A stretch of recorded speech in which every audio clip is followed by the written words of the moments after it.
Hi, and welcome to today's Daily Chronicle. Today is Monday, November 3rd, 2025. Too many rats? Birth control is one city's answers. Rats aren't just nuisances. They can carry diseases like leptospirosis and hantavirus. They are also one of the leading causes of property damage. In Somerville, Massachusetts, just outside of Boston, everyone has a horror story about rats. Adeline Lining says they ruined Christmas for her last year. She had received a delivery of Bartlett pears. They were on my porch for 2 hours, she says. And then my neighbor texted me a picture and was like, "You probably don't want these anymore."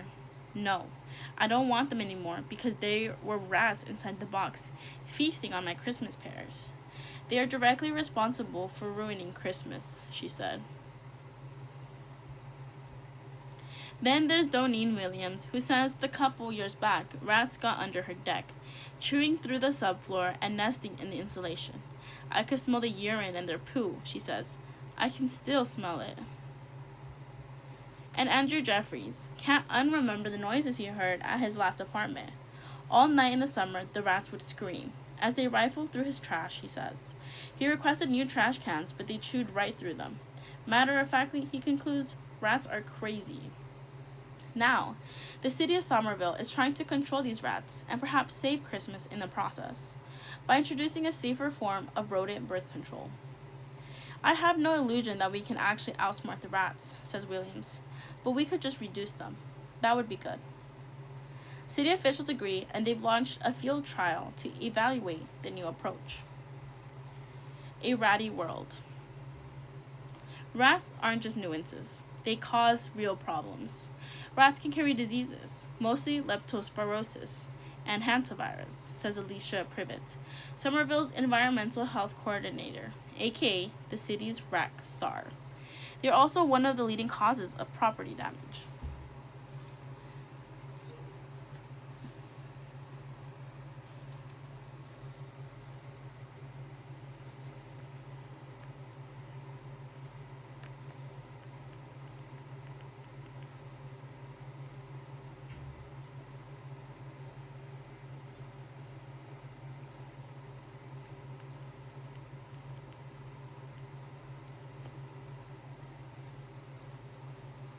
That's because they chew through wires, fencing, decks, and even cinder blocks to keep their incisors trim.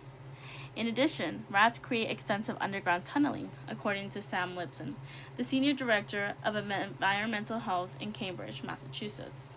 When 1 mile Red Line subway extension was built between Harvard and Porter Squares in the 1980s, the digging unearthed thousands of rat tunnels. "We gotta admire the tenaciousness, their ability to adapt," allows Privet. "Even so," she says, "they're like my ultimate nemesis." Public servants Privet and Limpson have thrown all sorts of things at the problem, trying to keep rat numbers down and their vandalism contained. But homeowners and renters don't always follow best practices like improving sanitation and reducing the animal shelter and food options.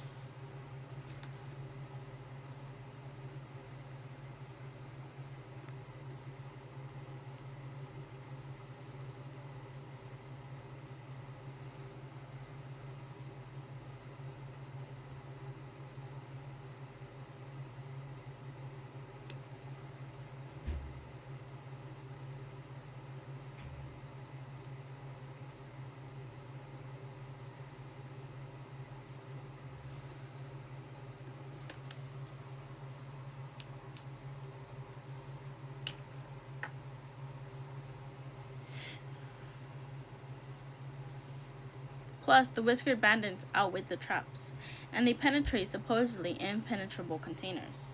You can try as much as you can to get rid of them, and sometimes they'll still find a way because they're so scrappy, says Privet. "In my opinion, I don't think anything is rat proof."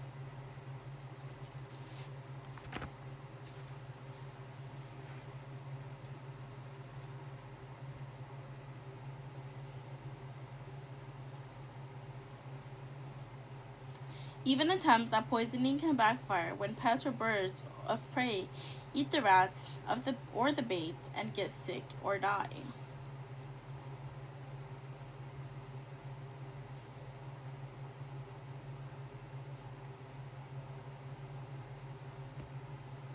rat birth control. For all these reasons, Somerville is trying something else, an anti-fertility chemical that targets the mature eggs in female rats.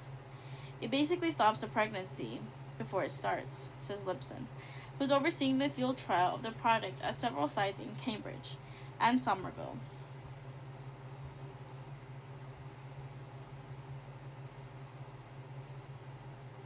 He says that birth control doesn't lead to permanent infertility. Rather, it acts on the rats only while it's circulating in the bloodstream. You need to have a steady supply or diet of this in order to have an effect on the local population, says Lipson. The goal, however, is not total eradication. That is not going to happen, he says. The idea is, if the overall population can be lowered, other efforts to minimize the rat activity will be more successful. This is why Lipson and his colleagues are testing whether this chemical, when dispensed in bait boxes in a dense and variable urban environment, might lead to less overall activity. And if we find that it does, I think we'll make that part of our city strategy, he says. Fighting the rat hierarchy. The field trial relies on community volunteers Privet and Dave Power, Cambridge's rat czar. Lead 4 residents on an orientation in South Somerville. We just appreciate the extra hands, he says.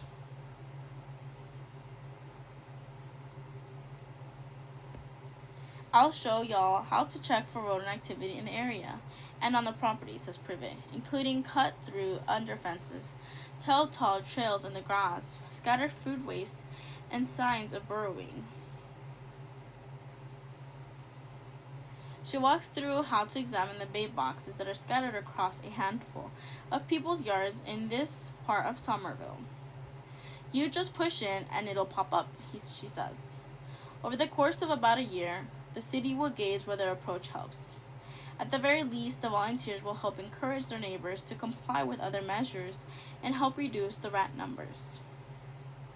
That education component is the thing that I'm looking forward to the most, says Privet. We really want to raise levels of knowledge and consciousness among residents and property owners. Lipson adds, and when that level of discourse around rat control goes up, we expect there to be a greater awareness of doing the right thing. How this week's elections in Virginia became about everything. Attendees listen as former President Obama joins former Congresswoman and current Democratic gubernatorial candidate Abigail Sandberger at a rally on November 1st at Chartway Arena in Norfolk.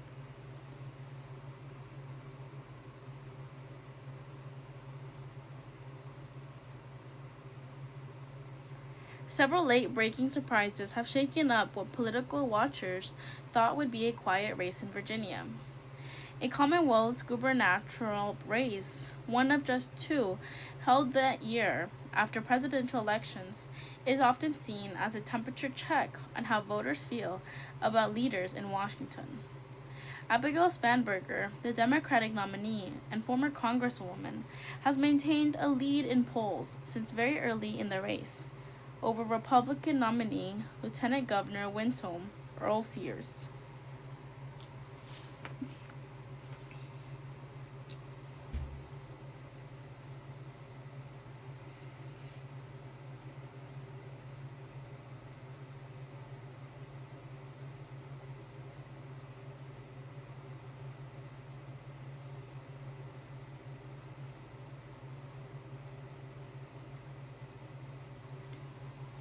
But this year, while voters' top concerns are energy prices, housing affordability, and jobs, the rest of the race has become a referendum on everything from political violence to redistricting.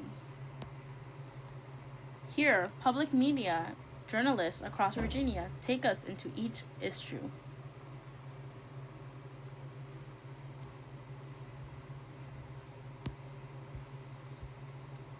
Doge and the federal government shutdown. The challenges facing Virginia's 320,000 federal workers and hundreds of thousands of federal contractors came long before the October 1st government shutdown.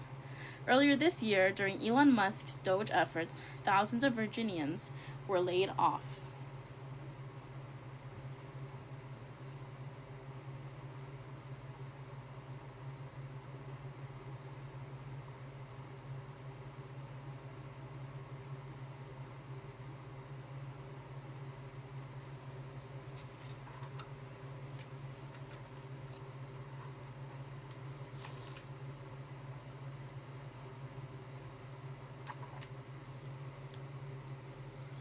Democrats in the Commonwealth hope that voter anger over their firings and furloughs will carry them to victory on Tuesday night.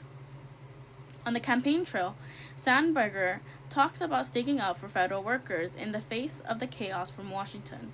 At a campaign event Thursday, Sandberger put it this way: "The stakes of this election are serious."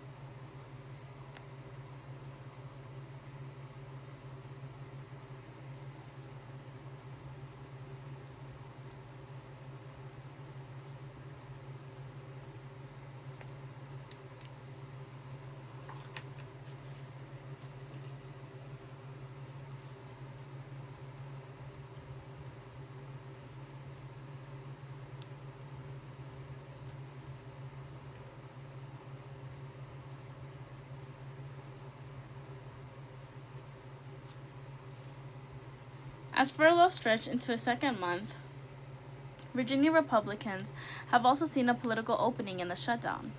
My opponent, all summer long, has been playing political football with federal workers by trying to say that she loves them more than anyone else, Earl Sears said on a debate stage, and then criticized Sandberger for encouraging Democrats in Congress to resist any funding deal that doesn't include continuing health care subsidies. But Earl Sears hasn't shied away from the Trump administration's cuts to the federal workforce. She has said she believes claims of waste, fraud, and abuse, and argues that the impact of layoffs in Virginia will be minimal due to the economic strength she and the Republican governor, Glenn Youngkin, have stewarded over the previous 4 years. Political violence. Here is former Delaware Jay Jones,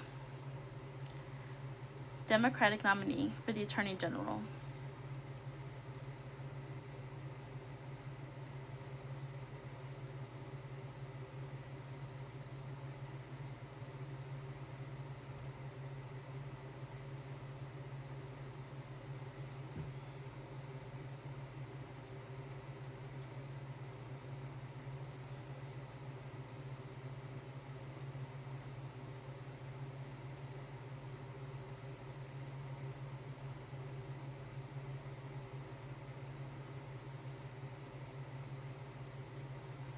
A scandal in the race for Attorney General has reverberated up the ticket.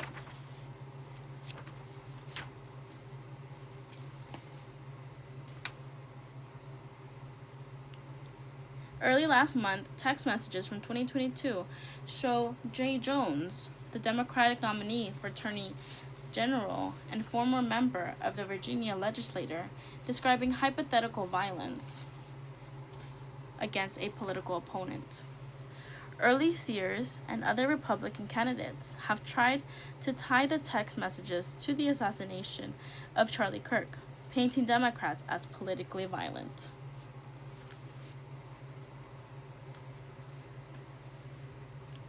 Spanberger condemned the messages and political violence generally, but didn't withdraw or double down on her endorsement of Jones. "It is up to voters to make an individual choice based on this information," she said in the gubernatorial debate. Jones' Republican opponent, Virginia Attorney General Jason Miyares, is appealing to Sandberger voters to split their tickets.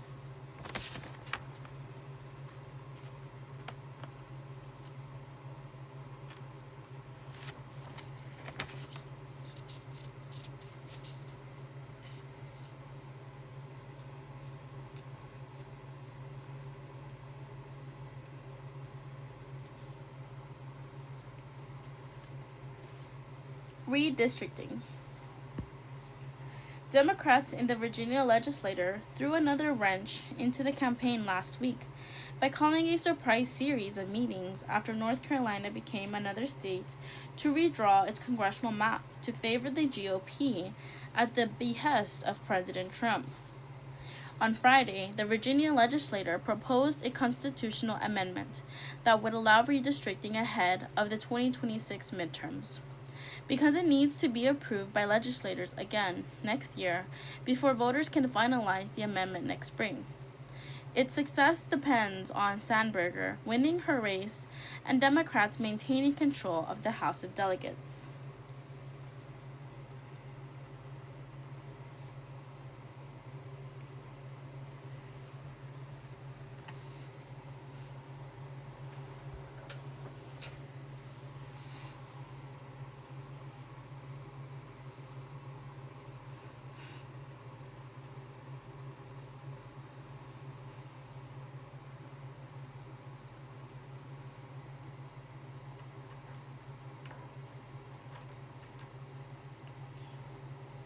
How much the redistricting plan changes voters' minds is up for debate.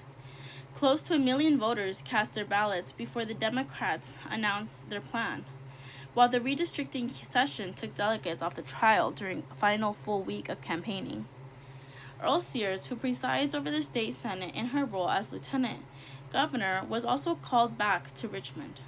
She still managed to hold events around the state and a press conference on the steps of the Virginia Capitol, while a small crowd held Winsome for governor signs.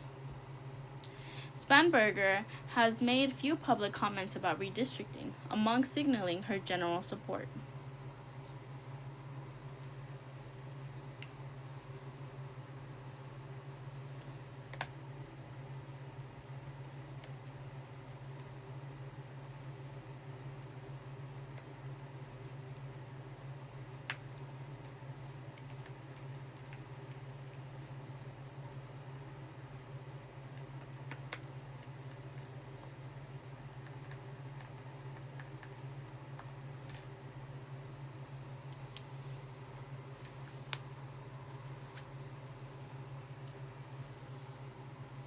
Transgender youth. Republicans up and down the ballot have made Virginia's transgender youth a major campaign issue. The argument over transgender athletes and bathrooms in Virginia schools really took off when Republican Glenn Youngkin made it a focus of his 2021 campaign for governor. Arguably, it helped him become the first GOP governor elected in more than a decade. But despite Republicans spending millions on ads around transgender students in 2025, recent polling shows it's a top concern for 3% of voters. The economy and countering Trump's policies are at the forefront of most voters' minds. Spanberger has said she likely leads on the subject because Republicans have been villainizing kids, particularly efforts to heavily politicize a group of kids who need a bit of grace and adults around them to show thoughtfulness, the former Congresswoman said. I'm not taking a stand because it's the easy thing to do. Of course, it's not easy. I'm being abused for it, Earl Sears said, comparing her support for cisgender students to the civil rights movement. In Chicago, a Halloween weekend of immigration, arrests, and violence. A young man confronts federal agents after they arrested a worker at a home in Edison Park neighborhood on Friday in Chicago. Over the weekend, heightened immigration enforcement actions in and around Chicago led to muted Halloween and Day of the Dead celebrations, with residents reporting a noticeable decline in festivities. At least one Halloween parade was canceled, and there was a lot less parades. Ernesto, a resident of a largely Latino Chicago neighborhood,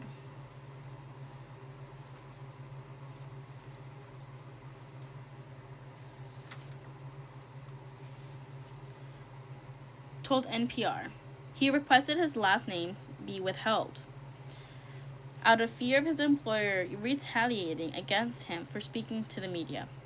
The fear, he says, has been more palpable with each passing day. Last week, Democratic Illinois Governor J.B. Pritzker called for federal agents to pause Operation Midway Blitz, the Chicago immigration enforcement campaign. During the Halloween weekend, if you are unwilling to cease operations and leave our city, can we at least agree that our children should not be victims, especially on Halloween? Pritzker asked. Homeland Security Secretary Kristi Noem called the request shameful.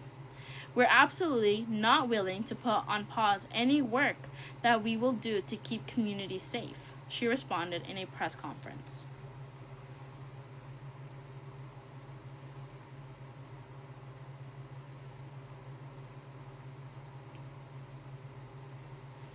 On Friday, clashes between protesters and immigration agents erupted near a middle school in Evanston, a suburb north of Chicago. Witnesses shared a video footage of an agent holding a man down and repeatedly hitting him in the head. In a statement to NPR, DHS spokesperson said that agents observed they were being aggressively tailgated by a red vehicle. As agents tried to make a U-turn, the red car crashed into Border Patrol. A hostile crowd surrounded the agents and their vehicle and began verbally abusing them and spitting on them.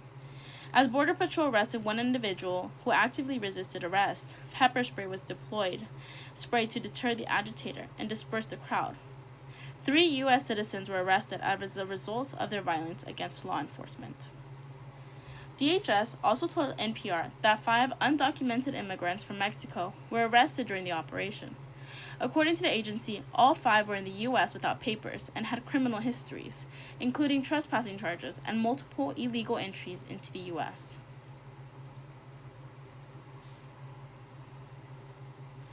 Evanston Mayor Daniel Biss, a Democrat, responded to the incident in a press conference on Friday. Just today, ICE agents have assaulted Evanston residents, beaten people up,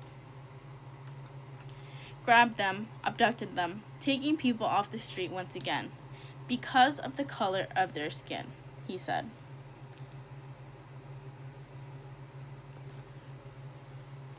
It is an outrage. Our message for ICE is simple. Get the hell out of Evanston. ICE is currently holding nearly 60,000 people in detention, the highest number in years. Most of them do not have criminal records. This year has also been the deadliest on record for people in immigration detention since the early 2000s, with at least 20 people dying so far.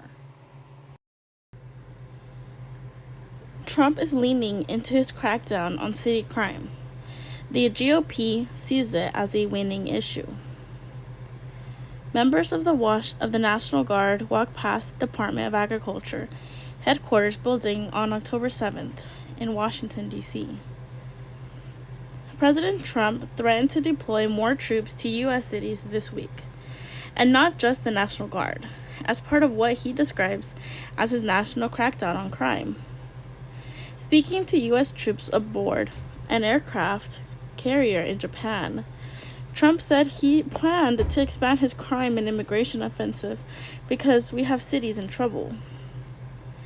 We're sending in our National Guard, and if we need more than the National Guard, we'll send more than the National Guard, because we're going to have safe cities, Trump said, aboard the USS George Washington at the Yokosuka Naval Base. We're not going to have people killed in our cities, and whether people like that or not, that's what we're doing. The White House has transformed what started as a focused effort purportedly meant to address the crime in Washington, D.C., into a nationwide campaign to portray Trump and the Republicans as unabashed crime for fighters, while painting Democrats as coddlers of crime. Violent crime in the city was at a 30-year low prior to the Guard's arrival. Trump has also deployed troops to Los Angeles, Chicago, Memphis, Tennessee, and Portland, Oregon, which has triggered protests and lawsuits. Democratic leaders have accused the White House of exaggerating the challenges in order to launch an illegal military occupation. But Trump is banking on the moves helping him and Republicans in next year's midterms. At a cabinet meeting in August, Trump called crime a stronger issue for Republicans to run on than transgender athletes in school sports, and possibly even immigration. Crime is probably one probably the issue that he fares best on, certainly better than handling inflation or trade or even international relations. Despite some of the successes that he's had recently, said John McHenry, a Republican pollster with North Star Opinion Research. Political data points to a clear opportunity for Trump and the Republicans. Though FBI data show that violent crime decreased by 4.5% last year. A new Gallup poll released Thursday shows almost half of Americans, 49%, feel that crime has risen from last year, while about a third, or 33%, feel crime has gone down. The Gallup poll also reveals some political risks for Trump. More Americans oppose using federal troops to combat domestic crime than support the move, but the divide is largely along political lines. As Republicans overwhelmingly support the use of troops, while Democrats are opposed. Crime shouldn't be looked at through a partisan lens, but Trump has tapped into one of the most basic quality of life issues, said Jillian Snyder, a member of the Council on Criminal Justice and retired New York police officer. She said most people do not look online to see if crime is up or down. They instead walk down the street. That is the real problem here, that general community members, they don't care as much to be schooled by what the stats show us, said Snyder, who also teaches at John Jay College of Criminal Justice. They just care about how they feel in their communities.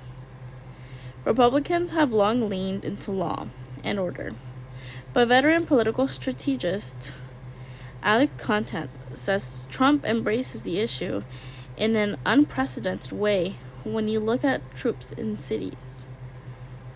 He told his base he was going to get crime in American cities under control.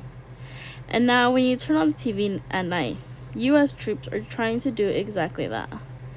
Conant said, now, obviously, there's going to be a lot of opposition to it, especially among Democrats, people who live in some of those neighborhoods. But this is what he told his base he would do, and now he's delivering it, and he's proud of it.